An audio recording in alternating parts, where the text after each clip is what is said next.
ഞാൻ ഈ പറയുന്നതൊക്കെ എന്റെ മനസ്സിൽ തൊട്ടാ. മനസ്സിൽ തൊട്ട് പ്രേമിച്ച് കള്ളം പറയുന്നതായിട്ടാ എനിക്ക് തോന്നുന്നത്. അയ്യോ അല്ല ദേവികെ, സത്യം. മുത്തപ്പനാണ്, ഭഗവതിയാണ്, പത്മനാഭനാണ്, മഹാവിഷ്ണു ആണ്, സത്യമാണ്. യേശുക്രിസ്തുനെ അള്ളാഹുവിനെ മിസ് ചെയ്തു. ഇതിനൊരവസാനം വേണം ദേവികയെ.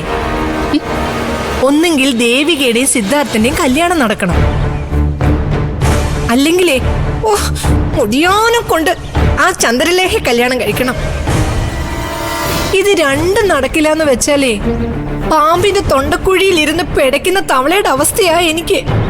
പ്രേമിച്ച് വെറുതെ ശ്വാസം മുട്ടിക്കിടന്ന് പെടയാൻ നിൽക്കണ്ട. സിദ്ധു ചന്ദ്രലേഖയെ കല്യാണം കഴിച്ചോട്ടെ. അത് നടക്കാൻ സാധ്യതയില്ലെന്ന് ദേവിയേക്കും അറിയാം. പക്ഷെ നടക്കും, ഒരാള് വിചാരിച്ച. ആര്? ദേവിക.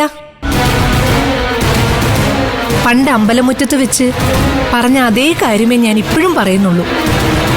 ചന്ദ്രലേഖയുമായിട്ടുള്ള കല്യാണത്തിനെ ദേവിക സിദ്ധുവിനെ നിർബന്ധിക്കണം. ഇല്ലെങ്കിലേ ദേവിക ചത്ത് കളയുമെന്ന് അവനോട് അങ്ങ് പറയണം. ഓ, ചാവുന്നോ? എന്റെ പ്രേമേച്ചി നല്ല കുത്തരിച്ചോറുണ്ടെന്നവളാണ് ദേവിക. പ്രേമേച്ചി കാണണമെന്ന് പറഞ്ഞപ്പോഴേ ഞാൻ ഊഹിച്ചായിരുന്നു ടോപ്പിക് ഇതായിരിക്കുന്നു. എന്ത് ചെയ്യാം, സപ്ലിമെന്ററി പരീക്ഷയിലും പ്രേമേച്ചി തോറ്റു.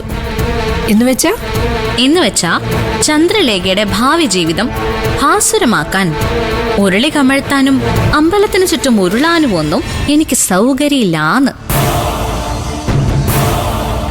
എന്റെ അച്ഛനോട് അവളും അവളുടെ അപ്പം പോലീസും കൂടി ചേർന്ന് ചെയ്തതേ ഞാൻ മറന്നിട്ടില്ല.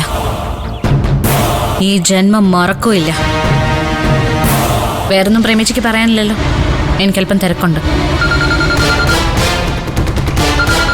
ഒരു മിനിറ്റ്.